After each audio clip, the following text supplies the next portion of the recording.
If you are someone that feels like you are constantly struggling with print and cut, then you are in the right place. Today, we're going to go over so many different things to help you overcome those struggles and make you a print and cut pro. My name is Lauren. I'm a craft producer here at Makers Gonna Learn. If you are new to our channel, make sure you like this video, subscribe to our channel, and hit that bell notification so that you can be notified every time we get crafty.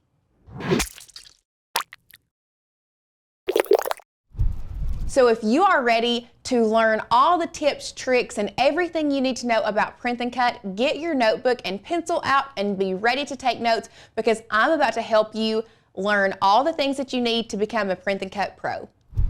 The first thing that I want to talk to you all about is learning when and when not to add an offset. And I have discovered that this is a real issue for a lot of our crafty friends, because I have discovered that when we pull in a PNG, Cricut automatically puts it on a white canvas background. So a lot of our times our brain thinks that because we are printing on a white piece of sticker paper, that it's automatically going to have an offset. But one thing that you need to learn is that Design Space does not know what we want it to know unless we tell it. So let's go ahead and hop over to our share screen so I can explain and show you exactly what I mean and what you need to do to make sure that you don't have this issue ever again. Now that we're here in Design Space, you can see that I have a lot of different PNGs pulled up on our canvas.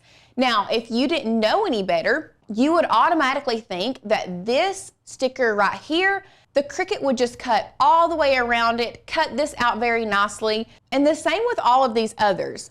However, when you are pulling in PNGs, if you do not know if it has an offset or not, your first thing that you should do, especially when working on a white background, is come down here to the bottom right-hand corner where it says blank canvas. We're going to click that, and we're going to come up here to the top where it says color. From there, you're going to click on that color, and you can change your canvas color to any other color except for white. So I'm just going to go with gray, and now you can see that everywhere that is gray, your Cricut is going to cut out around that. So if we zoom in, you can see it's going to cut out all of these different letters in this Yeehaw sticker. It's going to cut out the stars individually in Summer Break.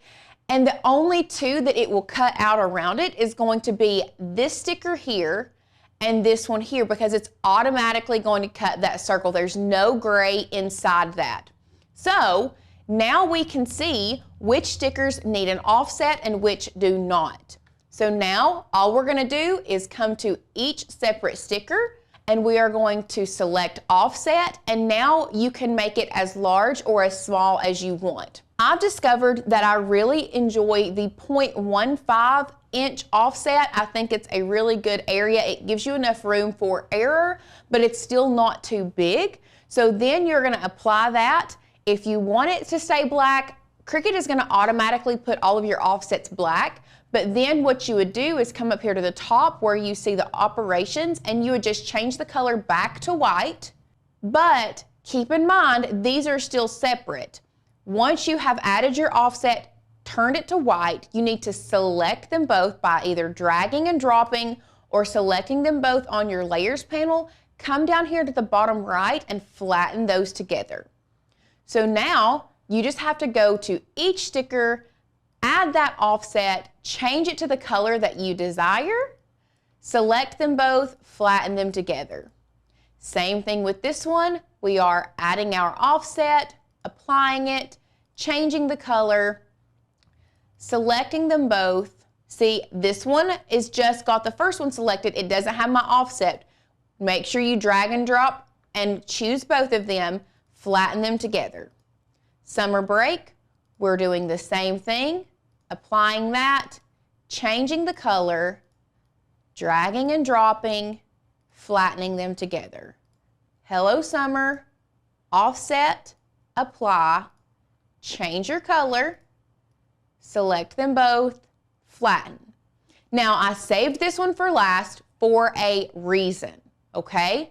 Now this one, if you run into this issue, here is what you need to do. So we're going to go to the offset. Oh my gosh, I have the 0.15, but I can see it's still going to cut out the inside of the sticker, and I don't want it to do that. Well, we're going to leave it on the 0.15 because I think it's a good size for the outside of the sticker. We're still going to hit apply.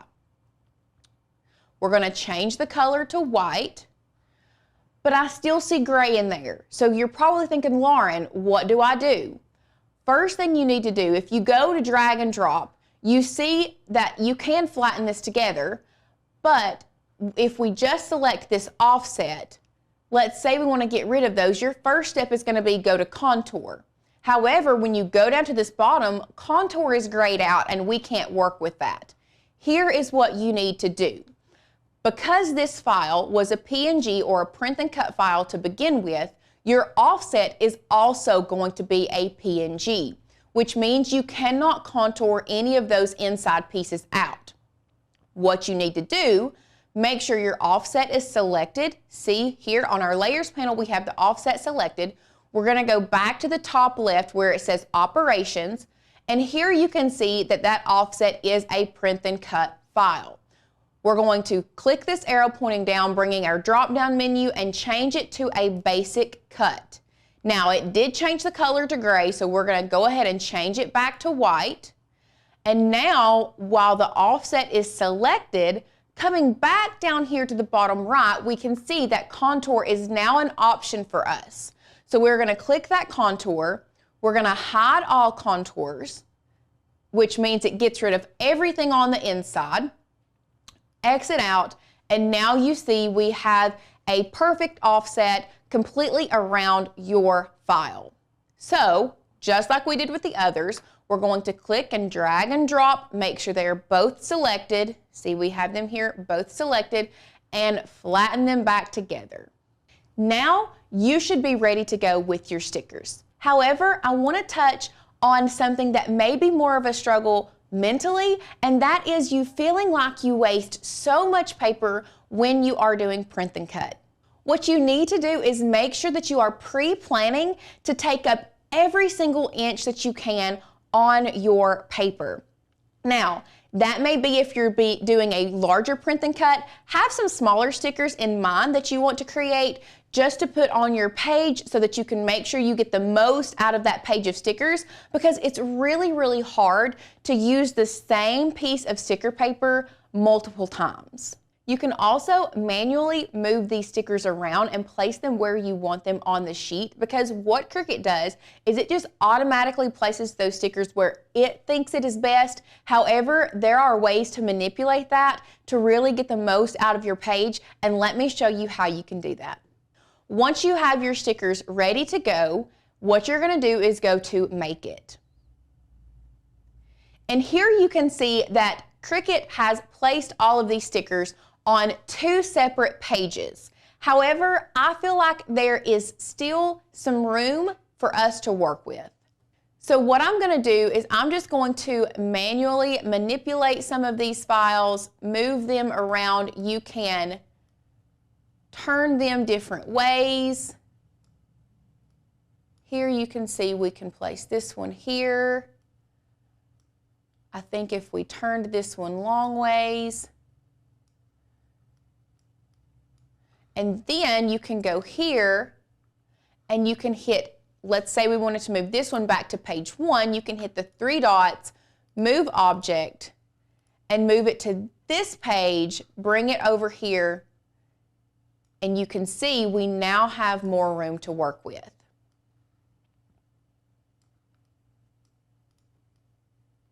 Once you have moved everything to the same page, you can see we have saved a whole sheet of sticker paper, and you are now ready to print. Another thing that you may be doing that may be giving you so much trouble is you are not using your system dialog. It is very, very important when you are doing print and cut to always use system dialog. Now, we also get the question, what about bleed? Bleed is really there for when you do not have an offset, or you do not have a white offset, because we are printing on white paper. For this instance, we don't need to add bleed. Now, if we had a black or a colored offset on all of these stickers and we wanted no room for there to be any white on there, then that is when you would add the bleed, because that gives more room for error if your Cricut is off just a hair.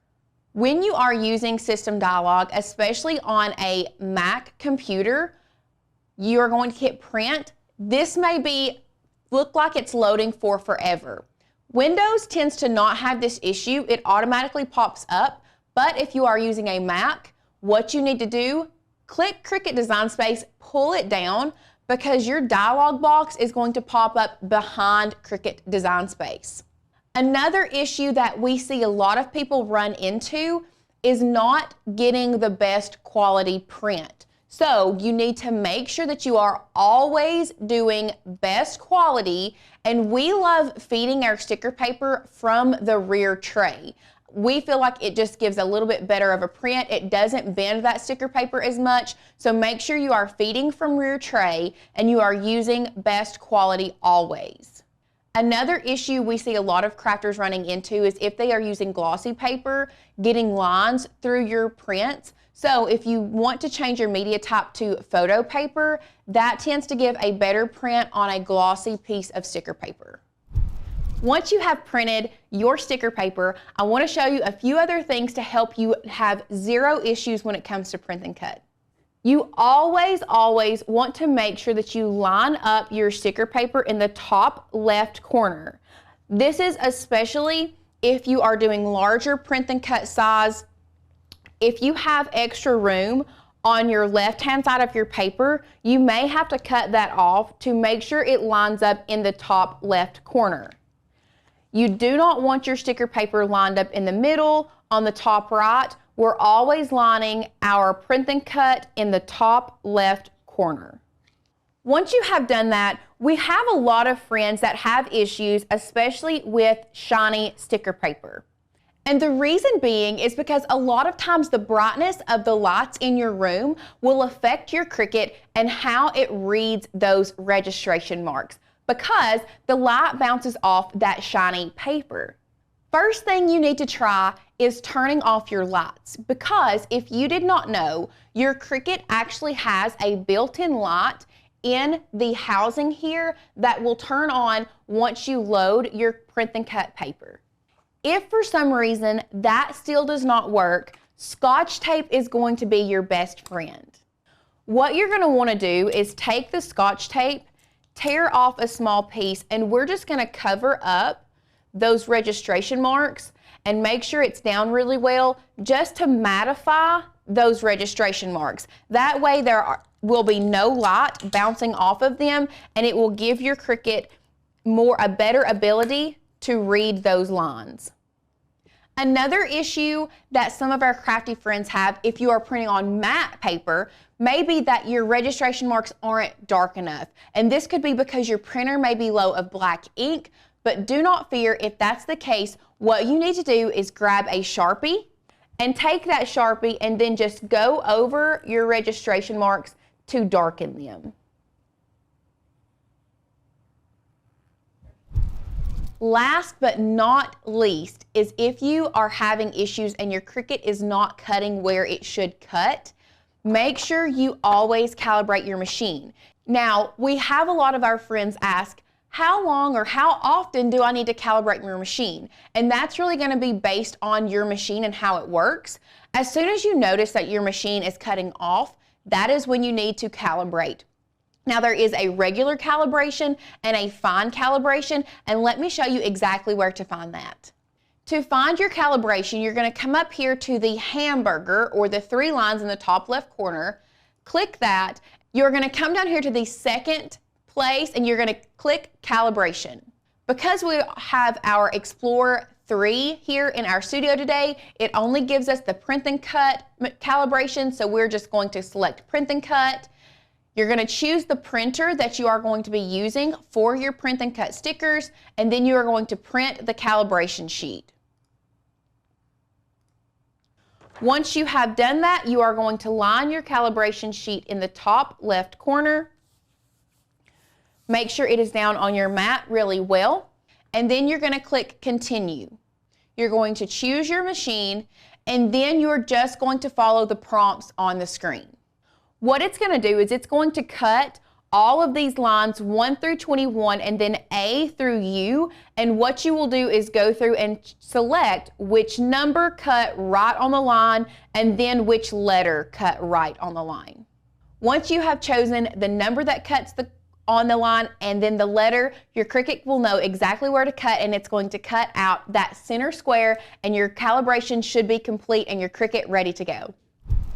I really hope you have enjoyed this video, and I really hope that it has helped you troubleshooting all of your print and cut issues. If you have enjoyed this video, we have another amazing troubleshooting video for you to watch. Check it out here.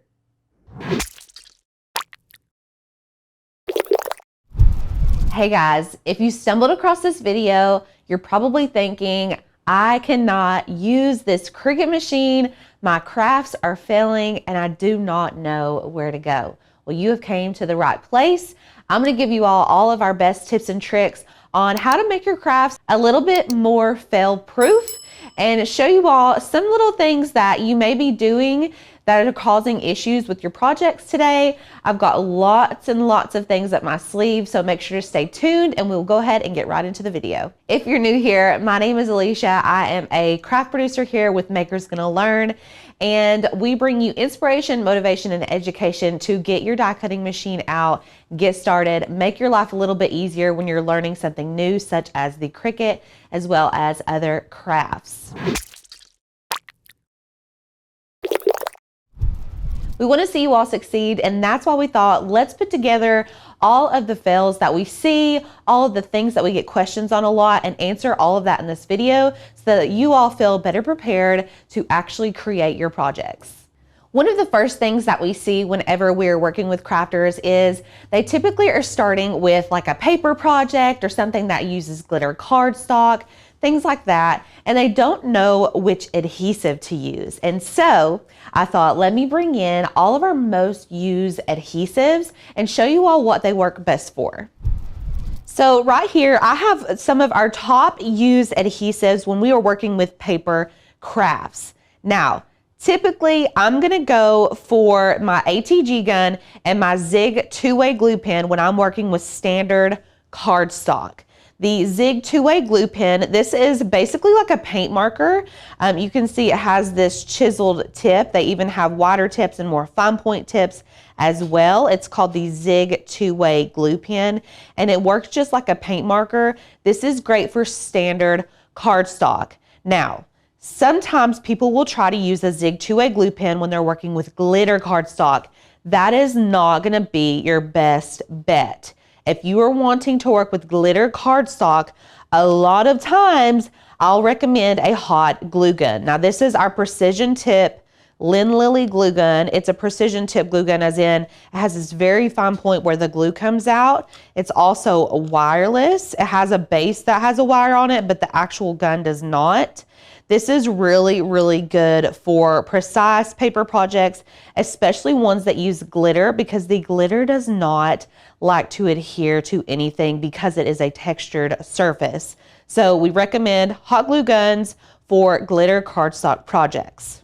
Now the ATG gun is something that you can use for a mixture of different paper cardstocks. So you can use this for like a standard solid cardstock, as well as other types like foiled cardstock and glitter cardstock as well. If you find that you're trying to layer a piece of glitter cardstock on another piece of glitter cardstock and it's not sticking with your ATG gun, I would just opt in for a hot glue gun situation. So it's really going to vary depending on the project you're making. Just know that if you're having issues with your glitter cardstock, sometimes a hot glue gun is just your best bet. We also use things like the Aleene's Tacky Glue. This is a precision tip as well. Obviously, you all can tell that we love more precise gluing tools whenever we're working with cardstocks. So this one is great. It's just an all-purpose adhesive. If you are building a bigger cardstock project where there's a lot of area to cover, you don't want to go in with a thick, goopy glue like Elmer's or something like that. mainly because it's going to cause bumps and waves in your paper. And so that's where your ATG gun is going to come in really handy. This is just double-sided adhesive. You just put it on the back of whatever you're wanting to attach. It's dry immediately because it's just double-sided adhesive, and it's not going to leave all of those waves.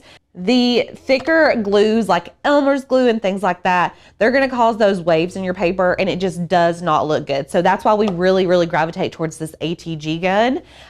In the membership, our Maker's Gonna Learn membership, we actually do show you all how to use and change out the rolls of film in this. So if you're like, what the heck is an ATG gun? We do have stuff within our membership that's going to help you all learn how to use this. So these are like the biggest things that we use whenever we're talking about adhesives. This isn't all of them, obviously, but this is the majority, and these are ones that we gravitate to on a daily basis. Something that we get lots of questions on are heat settings. Now, with different types of vinyl and different materials, as in like the blanks, like t-shirts and things like that, there's going to be different heat settings for different types of products, as well as the blank that is actually adhering onto.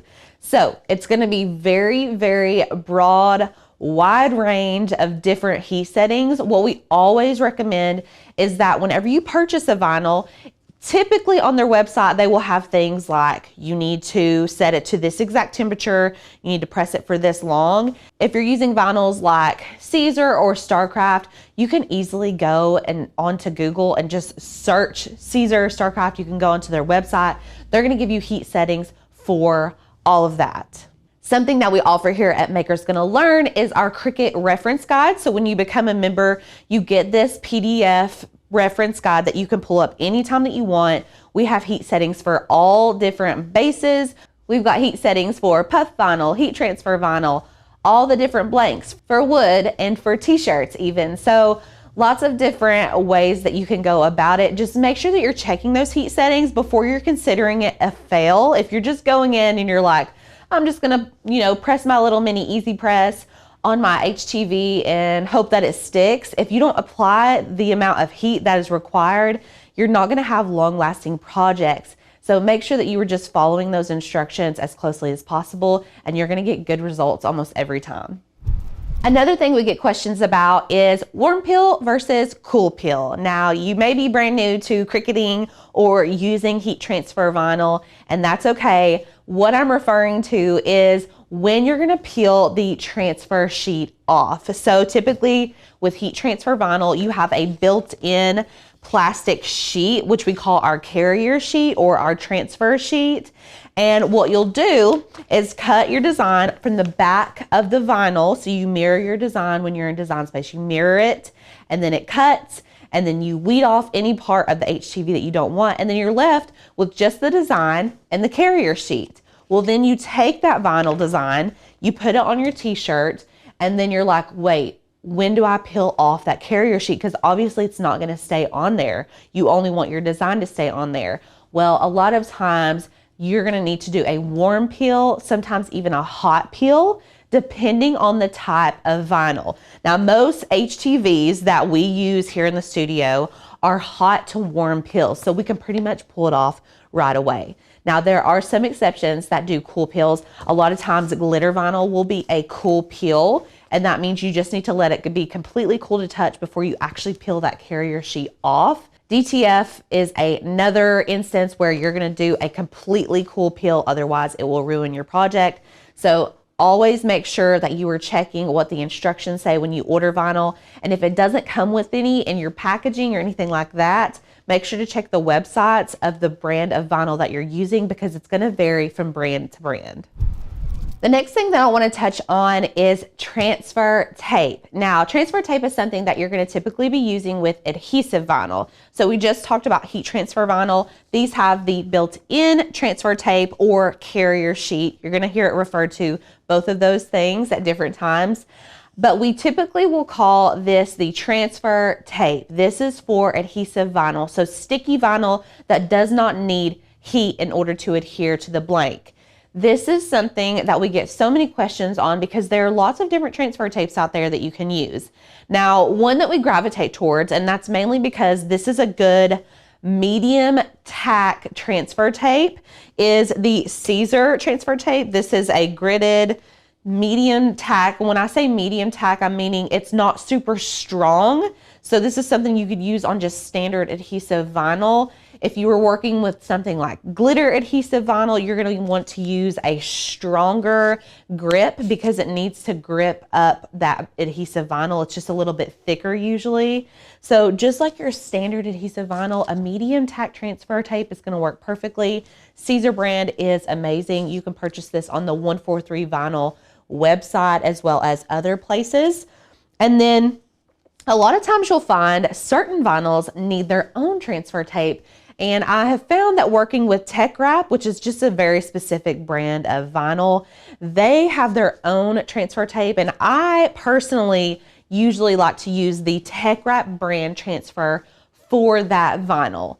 So a lot of times you'll get into new vinyls and things like that, and you're like, why is it not transferring with my Caesar transfer tape? My Caesar transfer tape works all the time. I don't know why it's not working. Sometimes you just need to use that brand's transfer tape. It could be that. It could even just be you need a stronger grip or you need a lighter grip. So they have light grip transfer tapes. I will say we hardly ever use a light grip transfer tape though. This medium is like the go-to. We use this 90% of the time unless we're working with a Tech Wrap brand, and you're going to be pretty safe on most adhesive vinyls if you're using this specific one. A lot of times people will message us in and they're like, I keep using this specific brand of adhesive vinyl on my wood signs and it keeps peeling up and I don't know what's happening. Is it my sealant? Is it something else? Is it just the heat? I don't know. And a lot of times it's because they're using a cheap vinyl. When I say cheap, I mean as in quality. So we don't encourage sealing our projects as much because if you use a high quality heat transfer vinyl or an adhesive vinyl, typically it's going to last pretty long. I mean, unless you've got it directly out in the weather, those are going to, cause vinyl to peel up and things like that. Or if you've done heat transfer vinyl on a t-shirt and it's getting washed every other day because someone is wearing it often, those are things that are just naturally going to cause the vinyl to come up. It's not meant to last forever, but we do recommend that you are investing in a high quality vinyl. Now, some of our favorite ones that we use around here on Maker's Gonna Learn are the Caesar brand Easy Weed. I will link this all below for you all, so if you want to check it out. The Caesar brand Easy Weed is amazing. The Starcraft brand for adhesive vinyl weeds like butter. It is so good. It cuts so good. So we use Starcraft for our adhesive vinyl and Caesar for our heat transfer vinyl most of the time. There are a couple other brands that we love, but we know that those are very high quality and we know that they're going to last a long time. So I really want to encourage you all, if you keep having fails, not even just with vinyl, but if you're like working with a very cheap glue, maybe from the Dollar Tree or something like that, and you're like, why are my projects not staying adhered together? Consider maybe the quality of the products that you're using. And that way, whenever you go to make your projects, you're using high quality products that you know are really helping you achieve the best results. When you use cheaper products, sometimes it's hard to gauge whether it's you, whether it's the product, whether it's just the project in general not working out. So ensuring that you have those high quality products already on hand is really going to help you all succeed in your crafting journey. Now, on the subject of vinyl and quality products, a lot of times people are confused about which type of vinyl they need to be using on which surfaces. Now, I've already covered heat transfer vinyl and kind of how it works. We've talked about adhesive vinyl a little bit. Those are the two main ones that you're going to typically see. Now, the biggest thing is that heat transfer vinyl is great for textiles and adhesive vinyl is better for things like tumblers, wine glasses, more of like a hard surface. A lot of times people get conflicted when it comes to sign making. Should I use heat transfer vinyl on this wood or should I use adhesive vinyl? Because you can use both hand in hand. Like we just touched on, if you're using a high quality vinyl, it's really not going to matter. When it comes to sign making, I do have personal preferences. And if you make signs a lot, you're probably going to have personal preferences. But this isn't just for signs. I want to say that typically if you're wanting to use a heat transfer vinyl, you're gonna want to be working with textiles. When I say textiles, I mean like t-shirts, duffel bags, things that you can actually iron on and apply heat to. You're not gonna wanna apply heat transfer vinyl to something that can't take heat. So you've gotta think like, if I'm gonna put this heat transfer vinyl on it, can I put an iron on that base fabric, or can I apply heat to that? Or is it gonna mess up whatever's underneath it? So if it's something like a wine glass, adhesive vinyl is probably gonna be your better bet. And it's really just gonna depend on what your base is. So consider things like the heat application and if your blank can actually take that heat and other things like that. The last topic that I want to cover in terms of your craft projects failing is that you don't know where to start.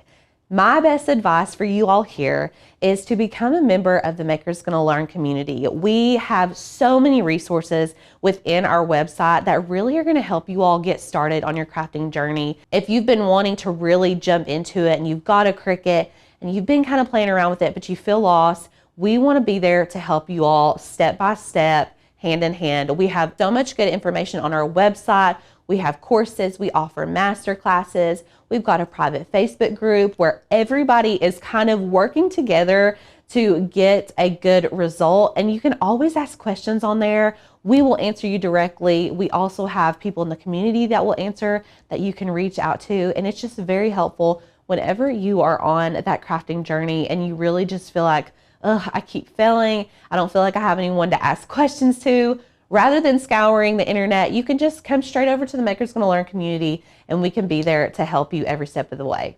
If you're ready to sign up today, make sure to click the link in the description below. We would love to have you all as a part of our crafting community. We cannot wait to see you guys. And until then, we'll see you in the next video. Bye.